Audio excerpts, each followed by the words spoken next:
So often in the world of politics and policy, we're left with the ultimate choice of whether to do what is good or what will make us feel good. Such is the state of things in the critical debates on the table today: guns, budgets, and debt. With the reemergence of Gabby Giffords at the scene of the Newtown tragedy, it's now clear that gun control supporters are attempting to reignite the emotional element of gun control, which was ripe in the days following the tragedy but had ramped down recently. And the fact that Giffords is both a victim of a horrendous attack and, along with her husband, a gun owner claiming to embrace the Second Amendment makes her entrance into the debate very powerful. As this last election proved, you underestimate the power of purely emotional arguments at your own peril. In the presidential campaign, the emotional appeal was to fairness in the form of higher taxes on the rich, who, we are told, have been gaming the system forever at the expense of everyone else. That emotional argument was won quite easily by the left, to the tune of $600 billion in new taxes on the figurative 1%.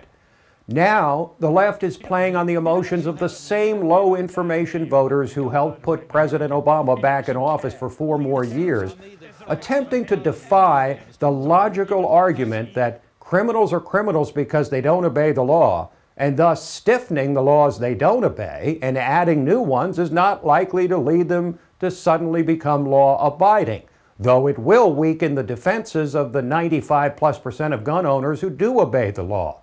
And thus, we create a less safe society.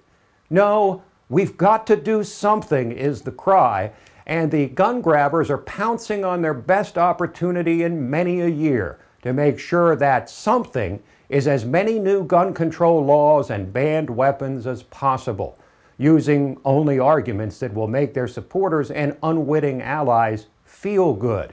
Never mind that history has consistently demonstrated that gun control does not lead to crime control, which after all is the single legitimate goal in this whole debate. Likewise, the emotional argument being made on the automatic spending cuts called for in the coming sequestration. The left will increasingly renew Granny being shoved over the cliff in a wheelchair, and the right will raise the specter of defense cuts that reduce us to a shrunken and vulnerable military power in rapid decline. Both sides might be better off using actual facts. For example, how many government workers will lose their jobs, what irreplaceable services will be eliminated, or what vital weapons systems will be axed. Some arguments, mostly the ones on the right, like increasing armed security in schools, balancing the budget, restructuring entitlements, are not conducive to emotional argumentation. And notice that those seem to be the ones that don't carry the day. Emotion should be required only when your argument is not sound or you don't really believe what you're saying. Unfortunately, that fundamental truth is no longer relevant, if it ever was.